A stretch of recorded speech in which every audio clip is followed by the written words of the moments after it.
Les codes secrets sont utilisés dans de nombreuses intrigues policières et historiques, mais savez-vous qu'il en existait déjà dans l'Antiquité?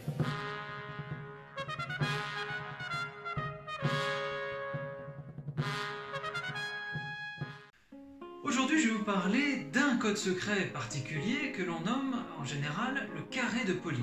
Polybe est un homme politique, théoricien politique et historien grec du IIe siècle avant notre ère.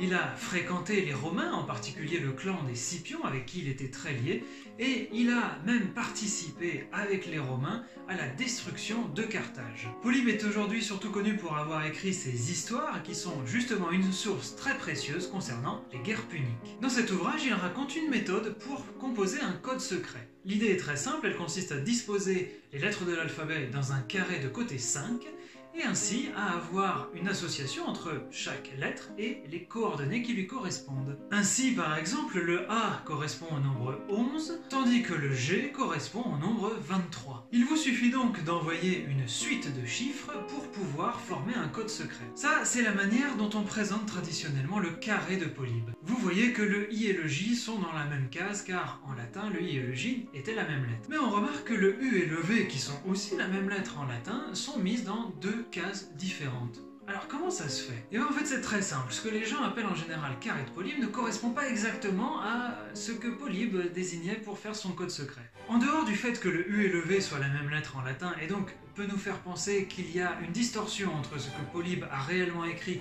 et ce que l'histoire a retenu comme carré de Polybe, il y a aussi une chose, c'est que Polybe est un historien grec, donc il n'a aucune raison d'utiliser l'alphabet latin pour son carré de code secret. Alors qu'est-ce qu'on fait dans ce cas-là? On fait ce que malheureusement trop peu de gens font en général, on va prendre le texte original de Polybe. Si vous voulez aller le consulter, vous pouvez le trouver évidemment aux belles lettres ou bien même sur internet assez facilement. Le passage qui nous intéresse est extrait du livre 10, chapitre 45. Un dernier système imaginé par Cléomène et par Démocrite, et perfectionné par nous, a le mérite de la précision et est propre à fournir tous les renseignements utiles, mais il exige des opérateurs la plus scrupuleuse attention. Le voici. On prend l'alphabet tout entier. On divise ensuite en 5 classes, renfermant chacune 5 lettres. Ou, pour parler plus exactement, la dernière classe n'en aura que 4.